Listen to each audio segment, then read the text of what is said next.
Hi everyone, welcome back to my YouTube channel. I'm Sanjana here. This is my next video on YouTube. So कैसे हैं आप लोग? I hope you guys are well. I'm also well. मैं भी बहुत अच्छी हूँ. So मेरी वीडियो बहुत टाइम बाद आ रही है.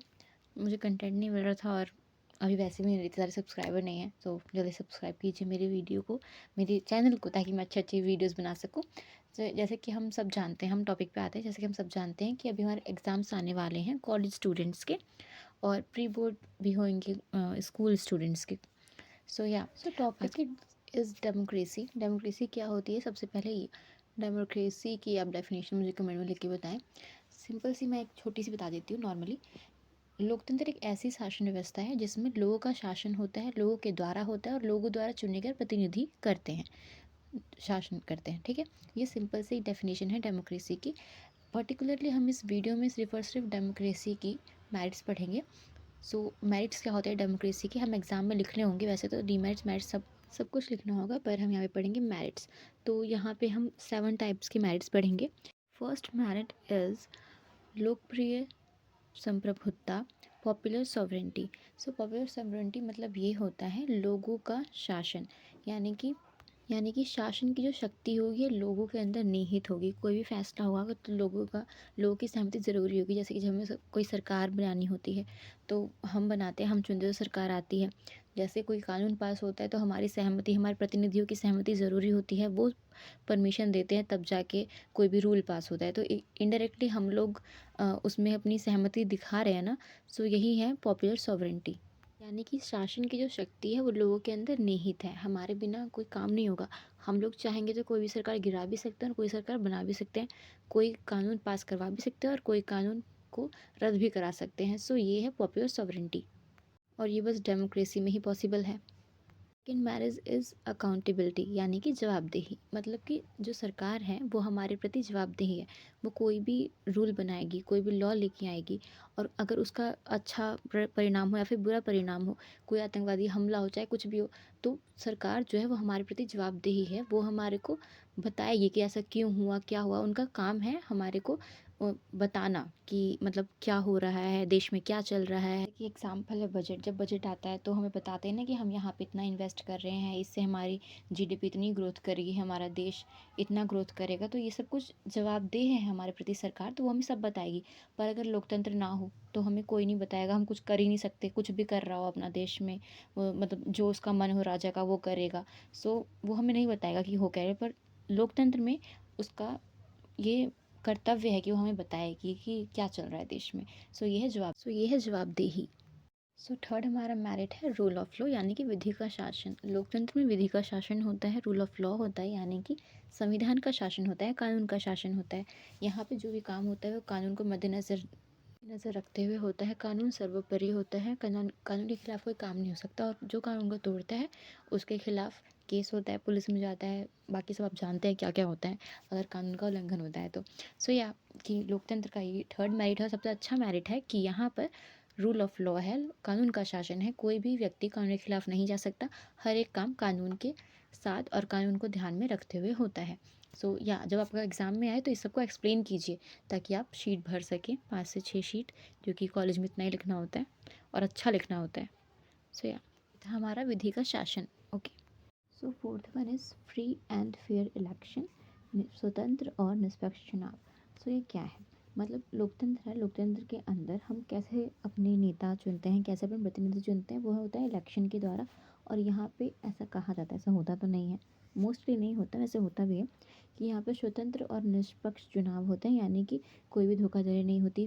फ्री एंड फेयर इलेक्शन होता है, धोखाधड़ी नहीं होती है, और कोई भी गलत काम नहीं होता, गलत तरीक़ों से इलेक्शन नहीं होता, बिल्कुल अच्छे से इलेक्शन होता है. ऐसा कहा जाता है और ऐसा होता है कई जगह पे.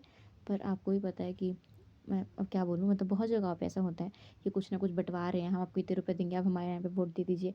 आपको फ्री बाल्टी दे रहे हैं, झाड़ू दे रहे हैं, कपड़े दे रहे हैं, साड़ी दे रहे हैं, पायल दे रहे हैं. ऐसा मुझे कॉलेज में टीचर ने कहा था, प्रोफ़ेसर ने कहा था कि उनके यहाँ पे पायल बँटवा दी थी ताकि इलेक्शन दे. सो मतलब सॉरी, ताकि वोट दें. सो या लोकतांत्रिक व्यवस्था में एक ये भी मेरिट है कि यहाँ पे स्वतंत्र और निष्पक्ष चुनाव होते हैं. सो ये भी आपको लिखना होगा पेपर में. ये भी हमारा फोर्थ मेरिट था. सो ये भी अच्छा मेरिट है कि स्वतंत्र और निष्पक्ष चुनाव होते हैं. सो या अब आते हैं फिफ्थ वन पे. जैसे कि हम सब जानते हैं हमारे देश का संविधान यानी कि भारत का संविधान विश्व का सबसे बड़ा संविधान है और इसमें हर एक छोटी से छोटी बात को लिखा गया है बहुत बारीकी से। हर एक छोटी छोटी चीज़ के लिए यहाँ पे कानून बनाया गया है। वैसे ही जो हमारा फिफ्थ मेरिट है ये है व्यक्तिगत अधिकारों का संरक्षण। का आएगा, मैंने इसमें गलती से एवं लिख दिया और वो करेक्ट भी नहीं हो रहा। Protection of individual rights. So यानी कि लोकतंत्र का ये सबसे बड़ा मेरिट है, सबसे महत्वपूर्ण मेरिट है कि यहाँ पे हर एक व्यक्ति की, भले ही वो अकेला क्यों ना हो, उसके भी अधिकारों की हम रक्षा करते हैं, उसके अधिकारों की भी रक्षा होती है। और रक्षा कैसे होती है? हर एक चीज़ के लिए यहाँ पे कानून बनाया गया है। अगर किसी भी इंसान के अधिकारों का हनन हो रहा है, उसको कुछ अधिकारों से वंचित रखा जा रहा है, तो हम क्या, उसके पास संविधान है, वो संविधान में को पढ़ सकता है, संविधान के बारे में जान सकता है। सबसे महत्वपूर्ण बात ये है कि लोगों को संविधान के लॉ के बारे में पता ही नहीं है, वो जानते ही नहीं कि उनके अधिकार क्या है। उसकी वजह से भी लोग अपने अधिकार से वंचित रह जाते हैं। सो यह लोकतंत्र का सबसे बड़ा कि हर एक व्यक्ति के अधिकार की रक्षा की जाती है बशर्ते उन्हें अपने अधिकारों का पता हो। इसीलिए बहुत ज़रूरी है कि हम लोगों को जागरूक करें उनके अधिकारों के प्रति। सो लोकतंत्र का सबसे बड़ा मेरिट है कि यहाँ पे प्रत्येक व्यक्ति के अधिकारों की रक्षा होती है, उनका सम्मान होता है, उनकी रक्षा की जाती है।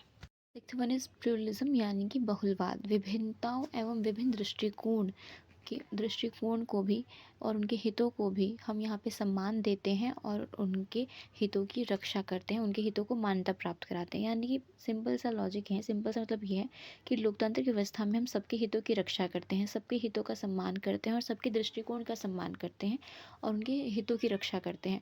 यानी कि लोकतंत्र व्यवस्था में भले ही कैसे भी दृष्टिकोण हो, पर हम आपके हित का, आपके दृष्टिकोण का सम्मान करेंगे, उसे हम कुछ नहीं बोलेंगे। ये लोकतंत्र व्यवस्था में होता है। यानी कि लोकतंत्र में अलग अलग लोगों की अलग अलग मान्यता है, उनको और उनके दृष्टिकोण को मान्यता प्राप्त है, यानी कि उनको सम्मान मिलता है, उनकी इज्जत की जाती है।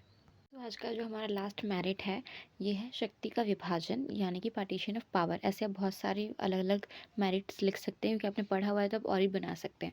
सो हम इसके बारे में पढ़ेंगे क्या होता है शक्ति का विभाजन। शक्ति का विभाजन यानी कि जो हमारा संविधान है, हमारा कानून है, लॉ है, ये हमने अलग अलग पार्ट्स में डिवाइड कर रखा है ताकि हमारे ऊपर ज़्यादा बर्डन ना पड़े, सरकार के ऊपर ज़्यादा बर्डन ना पड़े और काम अच्छे से हो सके। इसीलिए हमने अपनी पावर को अलग अलग पार्ट्स में डिवाइड कर रखा है, जैसे कि विधायिका, कार्यपालिका, न्यायपालिका और भी सूचियाँ वगैरह, इसमें हमने अपने पावर को डिवाइड कर रखा है। तो जब आपसे पूछे कि शक्ति का विभाजन क्या है, तो उसमें आपको यही बताना है कि हमने अपनी पावर को अलग अलग पार्ट्स में डिवाइड कर रखा है ताकि हमारा जो काम है, हमारा जो देश चलाने का काम है, लोकतांत्रिक व्यवस्था है, वो इसीलिए हमने अपनी शक्तियों का विभाजन कर रखा है ताकि हमारा देश अच्छे से चले, हमारे देश का विकास अच्छे से हो। क्योंकि वैसे भी देखो, अगर एक इंसान पे आप बर्डन डाल दोगे सारा, तो वो काम अच्छे से नहीं कर पाएगा। वहीं आप उस काम को बांट दोगे तो काम और अच्छे से होगा। सो या that's all for the video और आई होप ये वीडियो आपको हेल्पफुल होगी। और सो प्लीज़ अगर आपको ये हेल्पफुल हुआ पेपर में ज़रूर लिखिएगा। सो या that's all for the video and thank you for watching my video and please like and subscribe my channel and yeah, bye bye.